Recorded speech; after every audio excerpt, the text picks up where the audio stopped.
2020 sort of hit, and so I had been doing Butchery for about 4 years at that point, I believe. And so 2020 hit, and like everything, there's like the before 2020 and the after 2020 for a lot Yep. of us.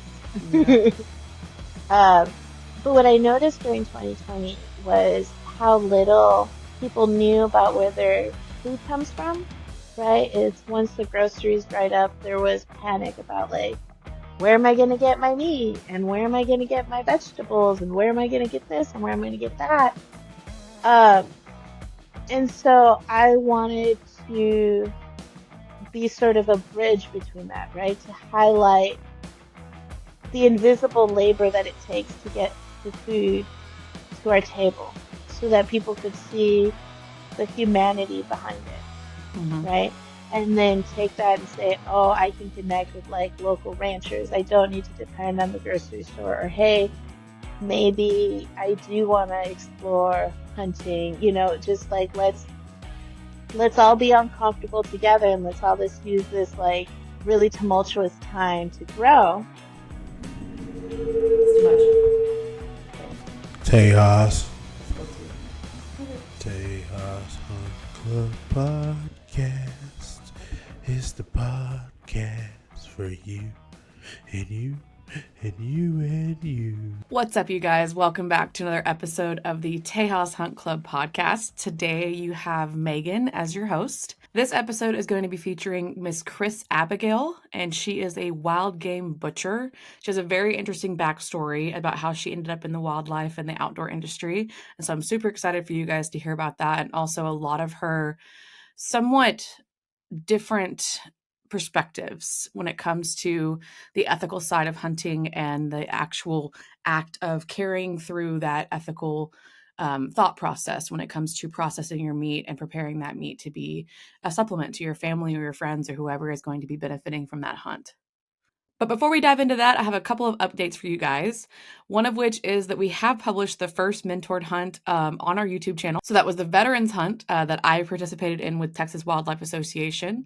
You can find that on our YouTube channel. If you also saw it on socials, there's some shorts that we're going to be publishing, so make sure that you're following us on Instagram as well. We have 2 more of those mentored hunts this year. Brandon's actually headed out this next weekend for his.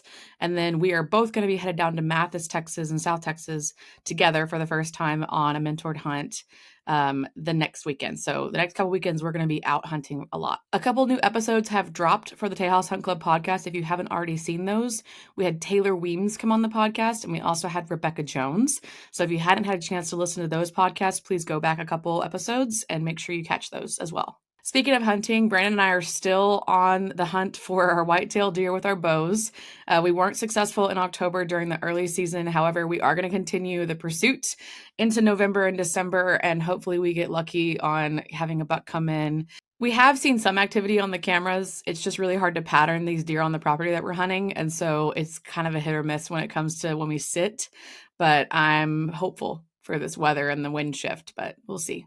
Lastly, I am officially going down the rabbit hole of the AR-15. I have ordered quite a few parts in the past week, and I'm excited for those to come in, but I still have quite a few things I need to decide on and order. Hoping to have my full build done very close to when our son is born. And so as soon as he is not along for the ride anymore, I'll be able to get back out and, get to the range again, because that's something I haven't been able to do, protecting his hearing. And so, I mean, it's all worth it, don't get me wrong, but I am excited to get all those parts in and be able to start shooting those ARs. And I think that Brandon's pretty stoked about it too, just because we can start nerding out together. But so be expecting to see some content on that pretty soon of me putting it together. Even before I get to the range, I want to make sure that I take you guys along for the ride as well. So those are all the updates that I have for you guys this week, and I look forward to seeing you in the episode. Y'all have a good one. What's up, guys? Welcome back to the Tejas Hunt Club podcast. Today, we have Miss Kriss-Abigail on the line. She is a wild game butcher, and I met her through the Adult Learn to Hunt program with TWA, which we talk about all the time if you've listened to our podcast. So a couple weeks ago, we met in person. We've been following each other on social media for quite a while. I've been a big fan of her work and just her passion beyond behind the wild game butchery specifically. And so I would love for her to share her story, a little bit about what she has coming up on her horizons and how she's been involved with the Adult Learn to Hunt program. So welcome. Thank you so much for coming on. We appreciate you. Oh, well, thank you so much for having me. I'm so excited. It was so awesome, like getting to meet you in person and having that connection. And, that's the one great thing about hunt camp, that I don't think like it really gets talked about, right? Like the camaraderie and the bonding that happens when people, and especially adults, are just outside, Mhm. and you kind of turn into kids in that way. So I'm super happy to be here. Yeah, we do. And I think that we both connected so well, just like in that environment, along with everybody else Hmm. that was on that trip. There wasn't one person who didn't seem relaxed and like really connected because we were camping. Yeah. So that's another element Yeah. of that. We were outside for real, for real. We did have nice restrooms. Shout out to Dylan for getting that coordinated. But we were camping. We were straight up tents, cots. I slept in the bed of my truck one night. So Oh, we'll it's get so in. hot. It, it was hot during the day, and then it was like 61 degrees by the time we woke up in the morning. So just Yeah. kind of depends on, like, I kept a fan, but it was a nice experience for the most part. Dry. We didn't get rained on, so that's the best Yeah. part. But we'll dive into that here shortly. I would love to hear about your background, just like where you grew up, how you got involved in Okay. the outdoors or nature in general, and then, what drew you into wild game butchery. All right.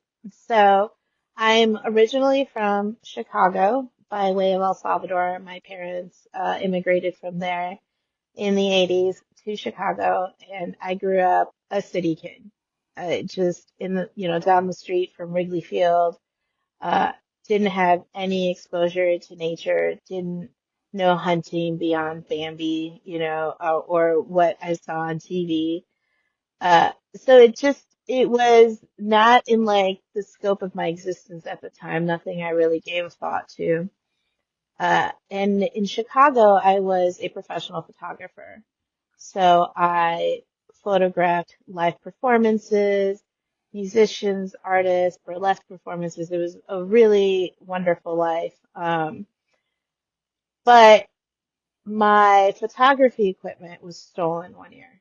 And effectively, as you know, you're a photographer as well, right? Like it Mhm. effectively just like ended my career overnight. And then it was a matter of, oh, where do I go from here? What do I do now? This has been my career. And so I've, sort of floundered in day jobs here and there. But my family had this ranch down in Texas, in rural Texas that they had had for quite a while, and my parents had retired down here. And I had never, ever, ever considered, moving. It was just a place my folks lived, come visit once in a while. But it started becoming very appealing to me because I was at this crossroads of where is the next step?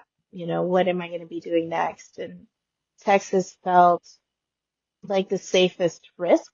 It was moving somewhere completely new, a different life, a different environment. I would be moving out to the middle of nowhere. Um, but I had my parents, that was like my safety net. It was somewhere where I could go and breathe and figure out my next step.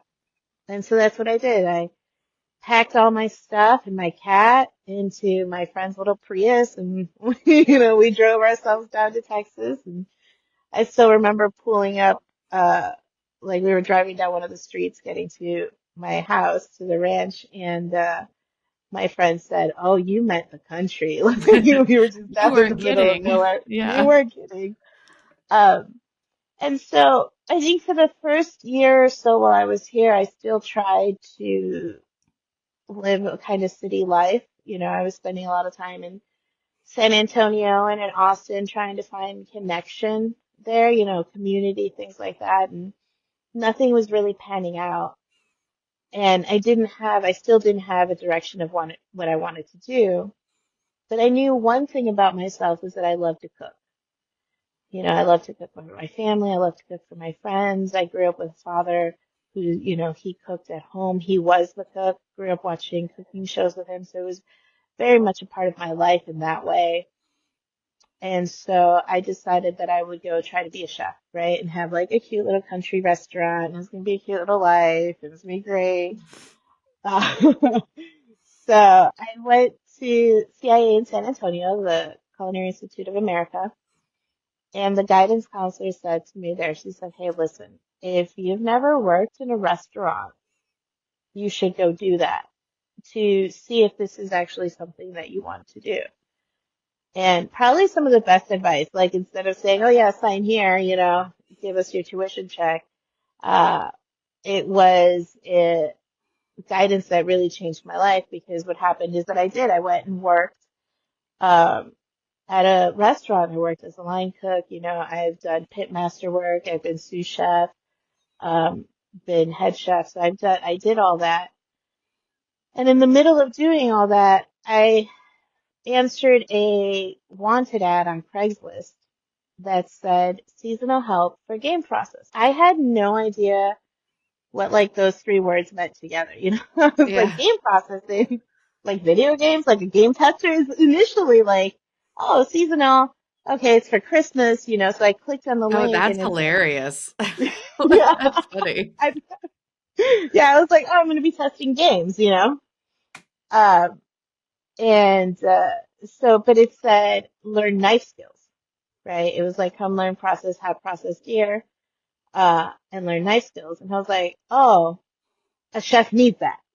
That's a skill a chef needs. And so I sent in my resume with a cover letter, which is just funny to me now because that's not how hiring works in the wild game world. And they brought me on and they said, hey, you don't know anything. At that point, I had never butchered before. I had never hunted before. I had really zero connection to my food other than the grocery, right? And so they said, okay, well, we'll probably just have you washing dishes. And I was like, that's fine. I'll learn by osmosis, right? Just being in the area, then I would pick something up. And I had this dream that this like professional butcher would grab me and be like, Kriss-Abigail, I'm going to mentor you. And it was going to be great. Um, that's not exactly how it happened, but my first 10 minutes into there, it was in the middle of deer season, so I landed like a week after Thanksgiving, which is one of the biggest weeks in game processing. And so I was a body, right? And so they handed me a knife and a hindquarter and got me to work. And I fell in love. I think I fell in love pretty much immediately, not sort of with the philosophy of it, the ethics and my philosophy developed over time, but with how challenging and uncomfortable it made me. That is so You know? fascinating that not there's very few people in the world who get that feeling when they're challenged, right? Like that's a Yeah. characteristic that I envy in a lot of people because I have the same thing. Like this is hard and a little overwhelming, but I love it. And like there's always Yeah. something that's challenging you and you can learn and grow from that. So that's Yeah. amazing. It's like it's so exciting, right? Like this idea that you can rise to the challenge, that you can do the hard things. And I think that was really important for me at that point in my life to kind of prove that I could do it on my own. I had left my community in Chicago, my, you know, 30 plus years of friendships, I had left everything and kind of dropped in the middle of nowhere. And I had my parents but it was still me, right? Like I still had to sort of figure out who I was without the noise of other people. And what I realized was that I really enjoyed being uncomfortable because it pushed me to grow in ways that I would not normally seek out. And so at the beginning it was, wow, this is really wild, right? Like I couldn't even, this is just so odd. I would walk into a cooler and they would be carcasses and I had never seen anything like that before.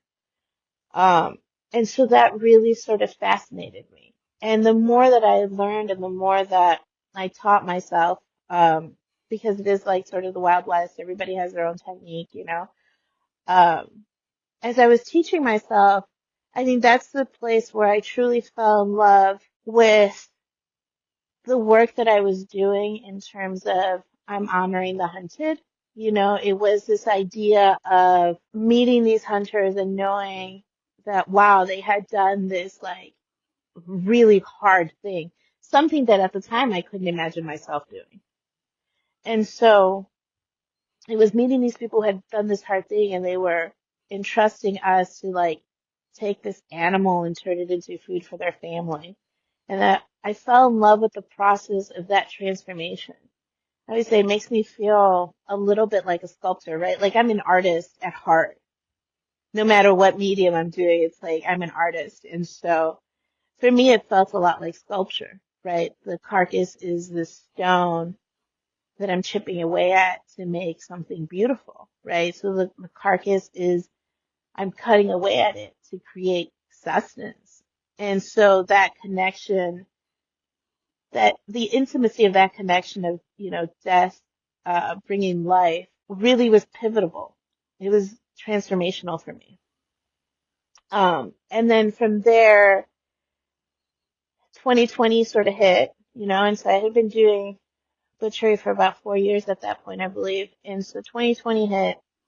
And like everything, there's like the before 2020 and the after 2020 for a lot Yep. of us. Yep. But what I noticed during 2020 was how little people knew about where their food comes from, right? It's once the groceries dried up, there was panic about like, where am I going to get my meat? And where am I going to get my vegetables? And where am I going to get this? And where am I going to get that? Um, and so I wanted to be sort of a bridge between that, right? To highlight the invisible labor that it takes to get the food to our table so that people could see the humanity behind it, Mm-hmm. right? And then take that and say, oh, I can connect with like local ranchers. I don't need to depend on the grocery store. Or, hey, maybe I do want to explore hunting, just like let's all be uncomfortable together and let's all just use this like really tumultuous time to grow. And that's when I launched Meet Your Meat, right? It's like my cute little hashtag. It's just an alliteration, right, to get people to sort of pay attention. And the initial intent was to educate kids like me, urban kids who didn't know where their food comes from. It was like, hey, this is where fajitas come from. It could have been, I just learned like 5 seconds earlier where fajitas came from, but I was like anxious to share that because it was incredible to me Mm-hmm. how much work and labor goes into these things that we give no thought to.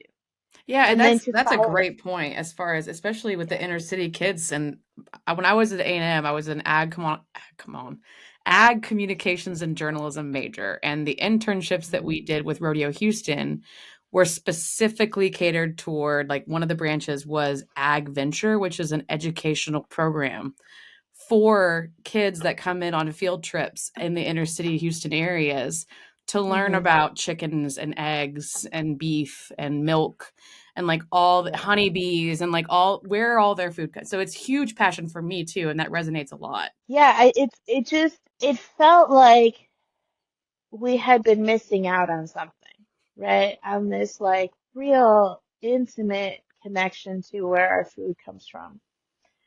And I still, I still hadn't hunted at that point.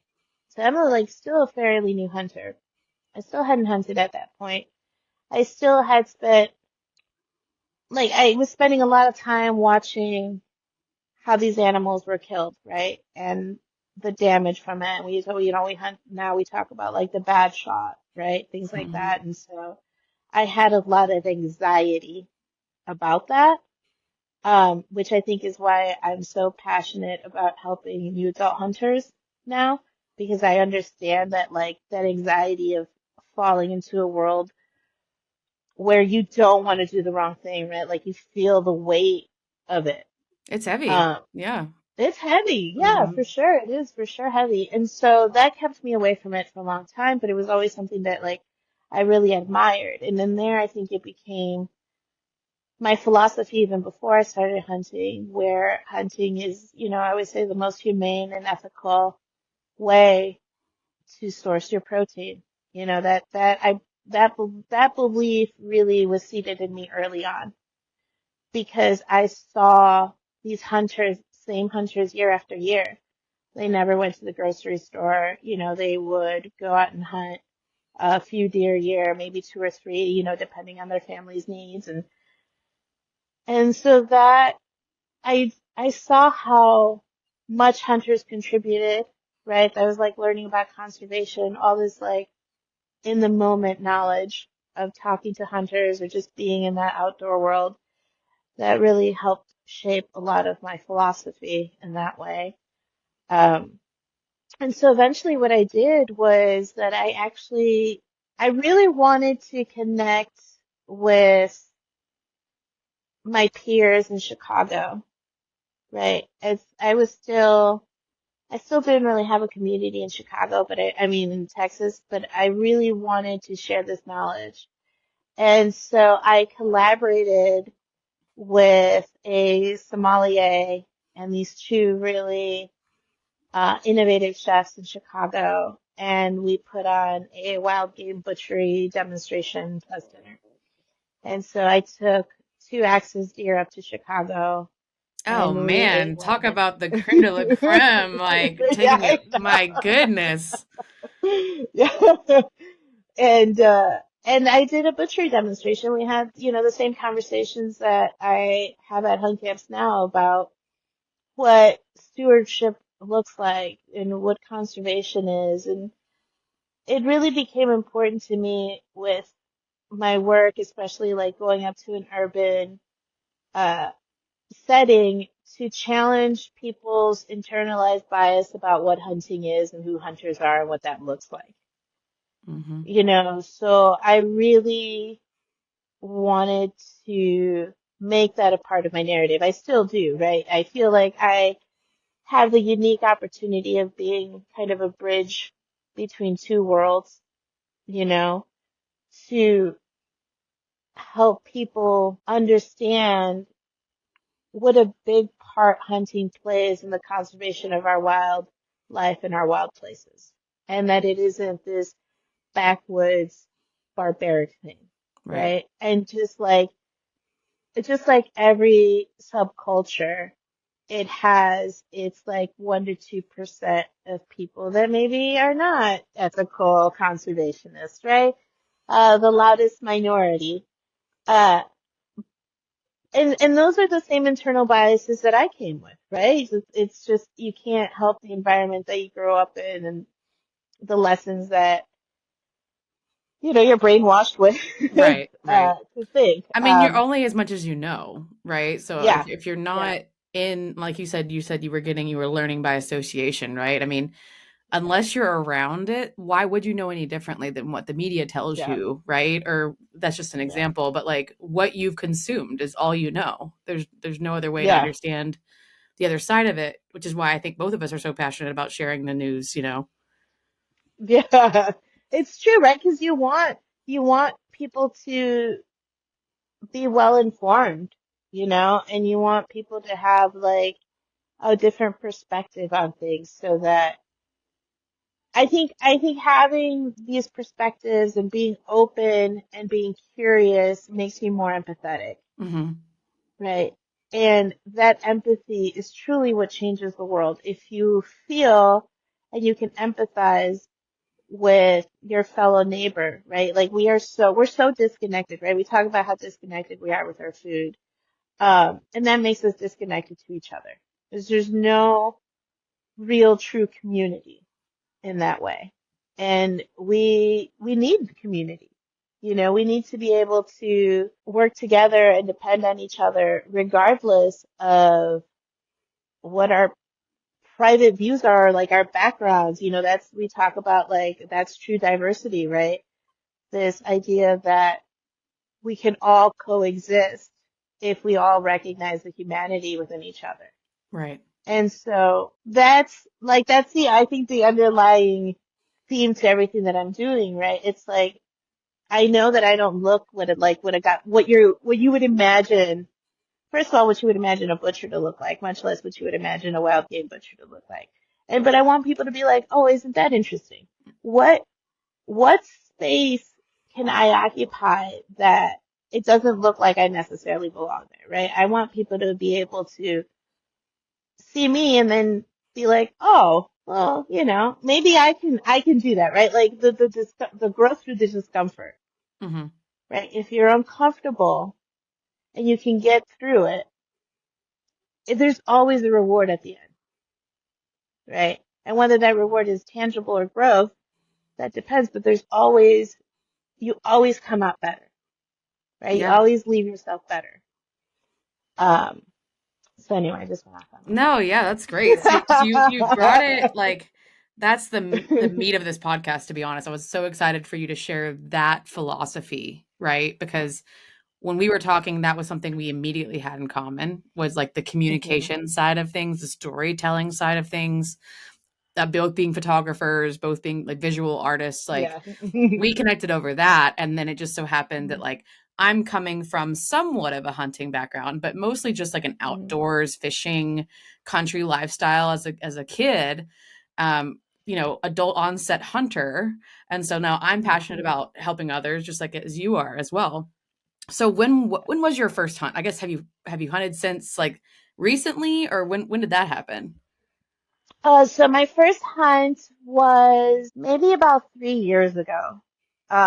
And I had a friend who came up to me one day and said, hey, do you want to go hunt an aoudad? Do you want to do like a girls hunt and go get an aoudad? And I said sure. Like I'm like always game, right? And this was really like an opportunity that I think that it came at the right time. And so I said yes. And we went out to Mason, Texas I'm going to be in Mason this weekend at the same place where I had my first hunt, um, at this ranch called Operation Orphans. And Operation Orphans is an organization that has existed since the 1960s. It was founded by a former game warden. And what they do is that they take children in group homes, foster homes, all over Texas, and they bring them to this ranch in Mason, and they teach them how to hunt. And they take these kids to the outdoors, and it's oftentimes the kids' first time really experiencing any of that. Um, so they are an incredible organization. And they had just happened to raffle off an Aoudad You Hunt. And so that's how we ended up there. Um, and as as you well know, right? That was a transformative experience. It, it was all of the emotions all at once. And I felt the most plugged in, right? Like the most plugged into life than I had ever felt. It was this instant connection of purpose and meaning and the idea of like, this is what I'm supposed to be doing. That this, that I did a good thing, right?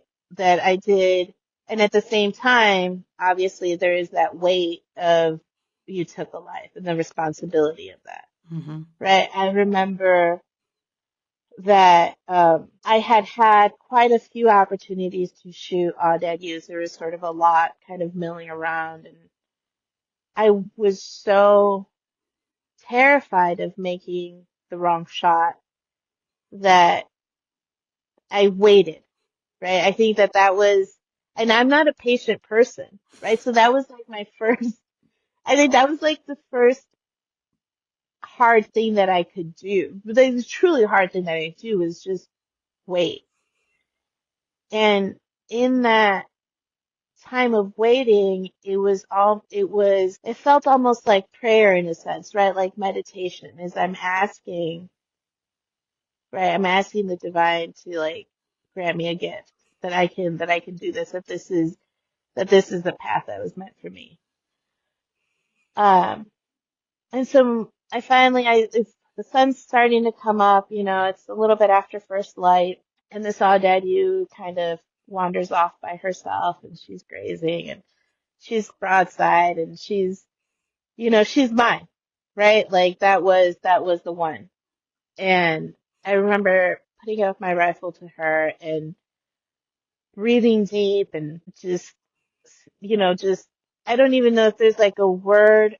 It's one thing that I always say that like if you haven't hunted, you can't. It's really hard to describe. It's really indescribable, that moment. Um, and I remember she like looked up to the sun and I shot.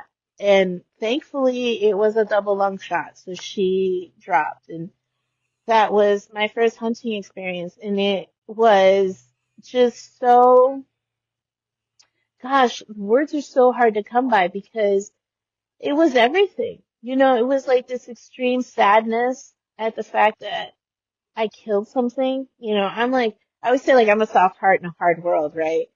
So I save spiders, y'all. Like I don't kill anything, like shuffle them out of my way or, um, so to take a life was really impactful for me. And, there was grief obviously associated with it, which, uh, I expected, but I guess what I didn't expect is I didn't expect grief to like coexist with happiness.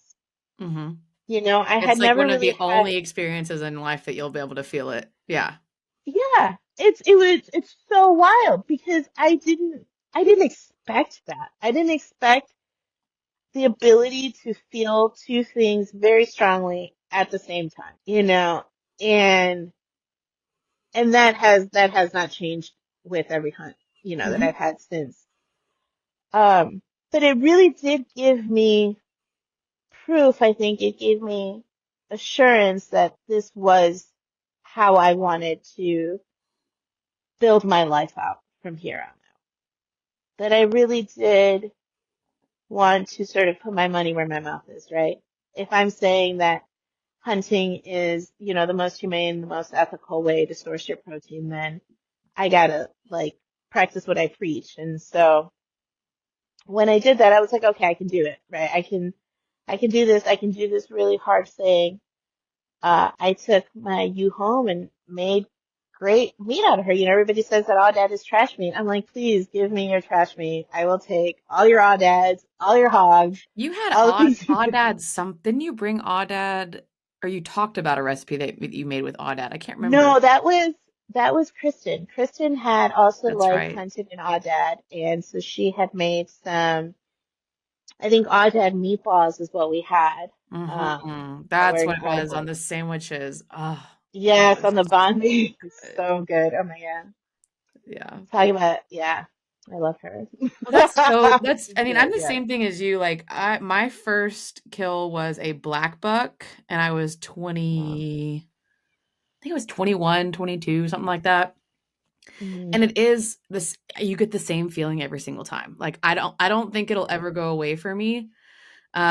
I think the grief is a little bit heavier on the first one just because there's so Yeah, much that leads up to it, but I still like, you're taking a life. That doesn't change. I'm very grateful for that. Like I've cried on certain hunts. Like it's just depending on where my mind is on that day, or like if I'm really needing to decompress and this is something that I'm just immersed in for the weekend, which typically it is in most yeah, cases. Like I still get those feelings, and it is hard to explain because it's like I said, I don't think I could think of any other aspect of life that you could do where you get those feelings at the same time. I just can't. So, yeah. but I But do go go ahead. ahead. Go ahead, sorry. No, You're you're fine. fine. I don't know what I was gonna say. So you had your odd ad hunt. Mhm. I do want to talk about like you decided you're like, this is what I want to do. I want to practice what I preach. And I'm the same way. And part of the issue with that in Texas is the access, right? So you were invited out to that ranch. We've been invited out to private leases that my parents have been on, out to private ranches that, we've actually had to look into public land hunting, but we've never been like, that's our last resort because there's just not Mhm. very many opportunities. So I talk about this all the time about the private land ownership in Texas being 95% or more of the property is privately owned, private access property that you can hunt on if you know somebody, right? Or you pay for a lease. So Yeah. the Adult Learn to Hunt program, right, is something where we've met, and that's one of the Mm-hmm. biggest things that they do for adults is access to these properties to be able to go hunt for yourself and to be able to, for mentors, I mean, even us, like having that experience where they ask us to volunteer, we have the access. There's hunters that are interested for a minimal fee, to be honest. Like it's such a Yeah. crazy fee, like custom meals, things like that are along this trip.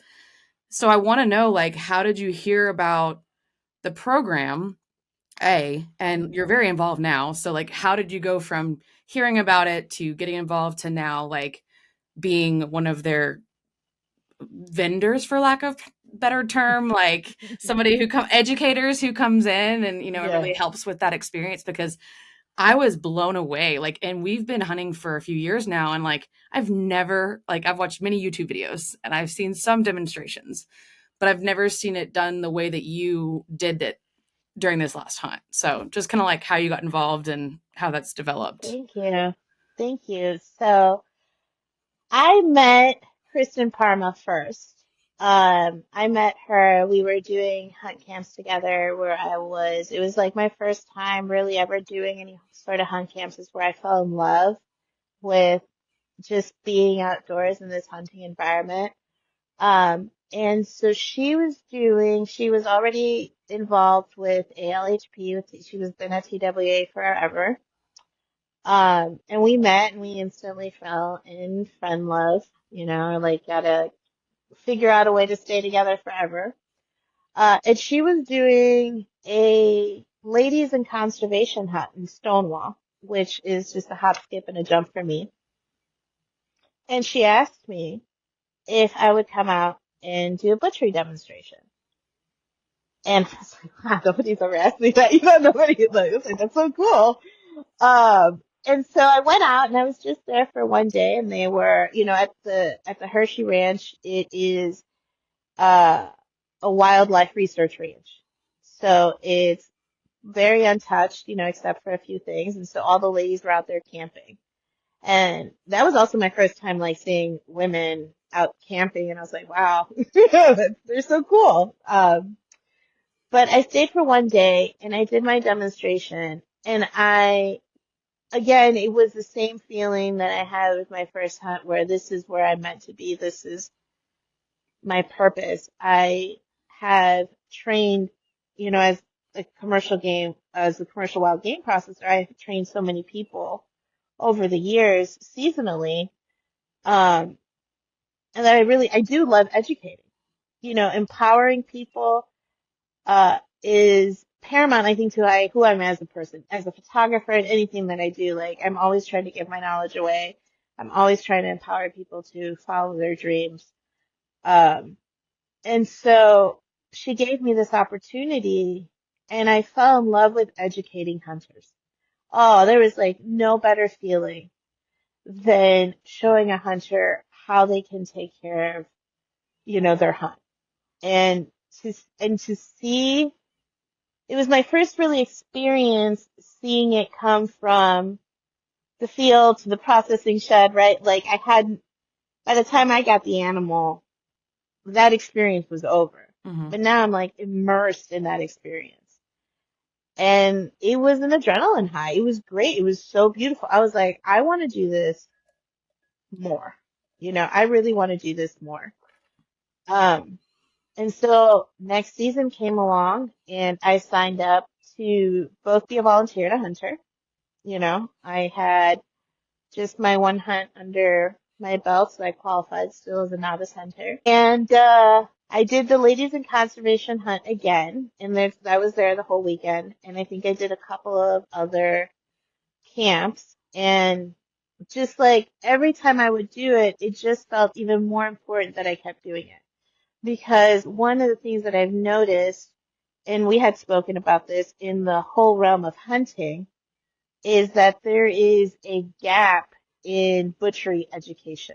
Mm-hmm. You can go to like an educational hunt camp, or, there's YouTube videos, there's like classes you can take, there's all this like resources that you can access that takes you from before the field to the hunt to, your gun, your ammo and everything. And then afterwards, like education just drops. A lot of times it's field dress quarter, there's no real thought behind it. And my feeling was, and my feeling still is that if you take all that time and you do all the labor that it takes you to go on this hunt and to successfully harvest an animal, then you should give yourself the gift of the knowledge and the labor of what happens after, right?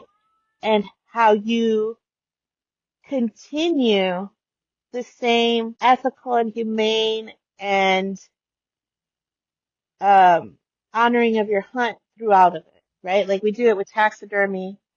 We do it with the animals that we choose to kill. We do it in all these sort of different ways. And then the food, which to me, as a meat hunter, is ultimately the most important part of the whole experience, we don't pay attention to. We let a lot of meat go to waste, or we don't take our time. And I always tell hunters, it's like, this is an extension of that experience, right? Like your hunt doesn't end when you pack up the animal, right? The hunt really never ends until you finish eating it, right? Right.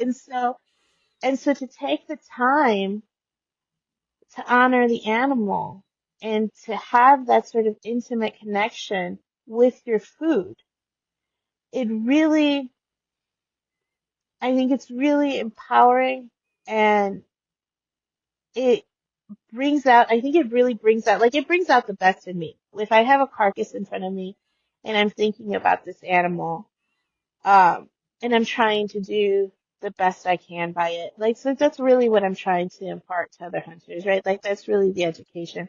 It's not just about, let me show you how to break it down, because there's a million ways to do it, and I do it like a very specific way. I like my way. Everybody has their own way. But for me, I think the most important part is that you're giving yourself the gift of doing this hard thing. A lot of times folks will ask me, well, you're a wild game processor. Does it affect, your like income stream or your work if you're like giving away this knowledge? And it doesn't. It really doesn't, right? Like I always tell people you should at least know. I Mm-hmm. want to create more educated hunters, more educated consumers. I want people to feel empowered that they can do these hard things. And I want to give them, and I want to demystify it, right? Like I want to demystify what wild game butchery looks like at home, right? Because I want people to be able to relate and to connect so that they continue down this path of conservation and stewardship. And so my views and my ethos very much align with TWA, Matt Hughes and ALHP. And so it just kind of naturally became, it was very organic. It was like, hey, I want to do more hunt camps because I see that there's a lack of butchery education. And Matt was like, you're right, come on more hunt camps. And so it's just kind of steadily grown in that way. And I think that especially when we're running an educational hunt camp, that is a very important part that requires the time it takes, right? It isn't because I naturally want to do all hunt camps, which I do, but I do think that it's important for people to get that sort of education, especially if they're new hunters. I work with these other folks called The Way We Hunt, and they also do educational hunt camps, like culinary based hunt camps that I work on them with. We do like workshops and things like that. And a lot of their hunters tend to be more experienced, unlike the novice hunters with ALHP. Mm-hmm. But they still come away with this idea of like, oh, I didn't know that I could get that meat that way. I didn't know that I could do that technique that way. How much I've been leaving behind, right? It's like, I'm not trying to shame you into being like, oh, you wasted your meat. I'm trying to show you how to like maximize the yield of the work that you've already put and in turn, like honoring this animal by using as much of it as you possibly can. And that, I mean, honestly, for me, I'm coming from not very many years, but multiple kills, right? So between my husband and I, like, we've killed multiple whitetail deer. Like I said, black buck. My sister had an aoudad a couple years, or I guess it's been 5 years now, maybe. And so, like, I mean, we've learned how to, like you said, gut, skin, quarter, and then we go to the processor. But that was just my parents, like, how they always did it. We're kinda spoiled in that way, right? Like, not really understanding. And at the time, we were, like, icing it down and draining the blood, and, like, there was all kinds of things that, like, I learned that before I met you, but, like, again, that was Yeah. reiterated during your session.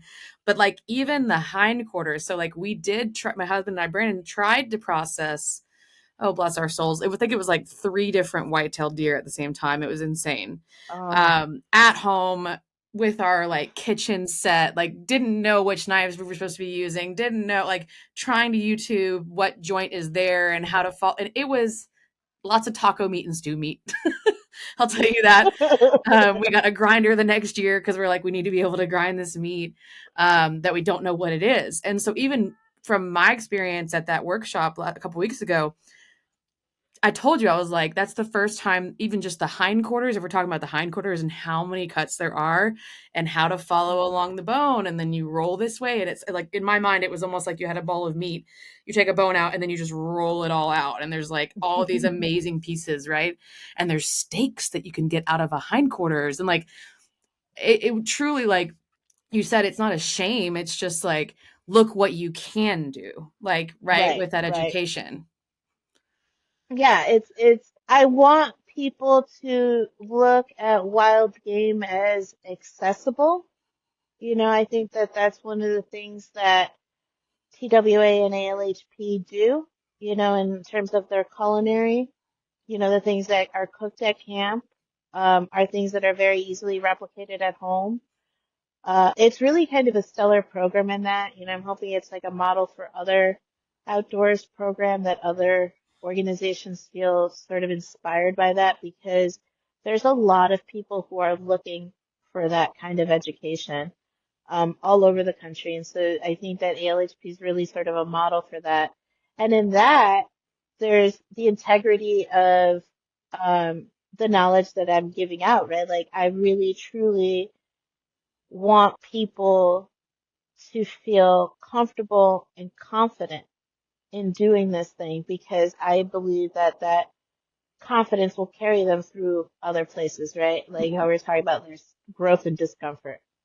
How cool is it to tell your family, yeah, I like not only, I mean, I love it, like I made, I brought my husband some whitetail biltong that I made from a deer that I killed earlier this year at at a hunt camp, and it's like so much pride for me in that this person that I love, I'm giving them this really healthy protein that I killed and skinned and gutted and butchered and made biltong into. There's a sense of community in that way, right? Like I always say that really truly one of the things that doesn't get talked about is the generosity of hunters. Yeah. You know, it's very rare you go to like a hunter's house and you won't be treated to like some delicious wild game that they happen to pull out, or that you might go home with yourself with some ground venison, right? Like Mhm. I have so many friends who are not hunters and they're like, oh yeah, my uncle sends me, like 10 pounds here. My family sends me this and my friend sends me that. And so, that the butchery education for me is another way of helping create ethical hunters, right? People then who then will go out in the world and say, hey, this is what hunting can look like. This is how hunting is conservation. This is how hunting, one of my big current passions is that hunting belongs in conversations alongside regenerative agriculture. If we're talking about Oh, what is sustainable, what is conservation, what is a path forward. you are The speaking my hunting. language. Yes. Oh my Yes, gosh. We could have a whole other you know. podcast just on that. Yeah, but hunting gets left out of the conversation again because on a societal view, it's viewed through the lens of your killers, but it's viewed through the lens of your killers by people who source their food from a grocery store, right? Like, there's Yes. no ethical consumerism. There is none. And hunters, they cause the least amount of death in our industrial food system. So why is that not being brought into a conversation with regenerative agriculture? You will meet farmers that will purposely put up wild pastures for wildlife, right? Because that helps so there's like already a wildlife component to regenerative agriculture. Why are we not bringing in the conversation about how hunting in these wildlife places provides conservation, Right. provides stewardship, and is a sustainable source of food for people?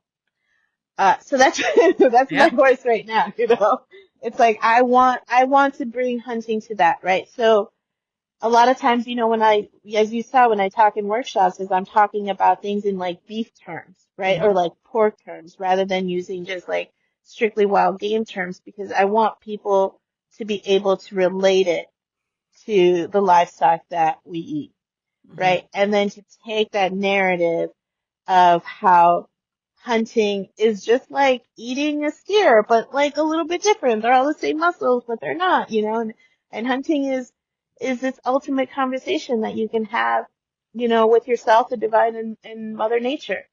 And so that to me is like a motivating factor, right? Like I really am very passionate about the rewriting just like the narrative of hunting. And it's been great that I've gotten to meet people like you and like people like TWA, LHP, there's this coalition of women who write this magazine called The Western. And they're all female outdoor writers, and they're all hunters. And so it's just been really wonderful in finding this passion and then within it finding purpose and finding community even more so. Yeah. That's awesome. I'm so happy for you. I really am. I'm happy to just be a piece of that, like just be part of that journey. Because it's, and if, I mean, if y'all made it this far and you listen to the beginning of this podcast, starting in Chicago, right? And then making your way all the way down Yeah. here and just like, you can just tell that you truly have, and like you said, the passion really is in sharing and like Yeah. making sure that more people experience this and that it continues for generations, and that the educational side of it is where we lack the most, and that the only way you can educate more is to invest that time and volunteer that time and really be passionate about it and just keep coming back for Hmm. more. And like you said, each time it builds more and more passion toward that.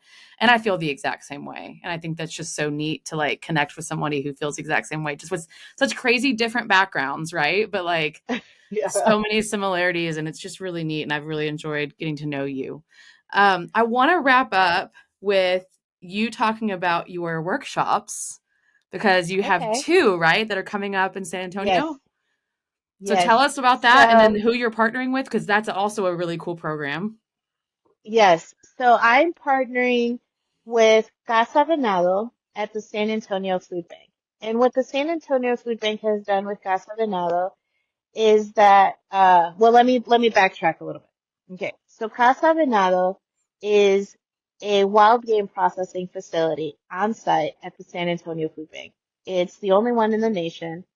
And what it does is it receives donations of deer from hunters, processes that, and then puts it back into the community, into the Texas community. So the San Antonio Food Bank services about 26 counties in Texas. And a lot of times with deer, they would have to depend on commercial processors. And so they've essentially cut out that middleman, which is fantastic, right? Like hunters can directly donate. They have programs where they come out to the ranches and pick up, deer from MLD ranches, bring it back to this incredible, like state-of-the-art facility that is 38 degrees. um, and they process their deer through their volunteers, and then they give it back to their community. They have allowed me to host clinics there. This is my second year doing it. Uh, and so my clinics are all day deer processing clinics. I think they're awesome. They'll consist of guest speakers. So we have we have a conversation. I believe that as you and I have that in common, I believe communication is key, right? So we'll have guest speakers there from all walks of life, all involved in the outdoors, sharing their stories, talking about stewardship, talking about conservation, talking about hunting. Um, and then we'll learn how to skin. We'll have some deer to skin. And then I'll do my butchery presentation, much like I did at Hunt Camp, where I'll do a complete breakdown and kind of go into the details of different cuts. And then we'll go back and we'll have a catered lunch by a wild game chef featuring wild game food. So I'm super excited about that.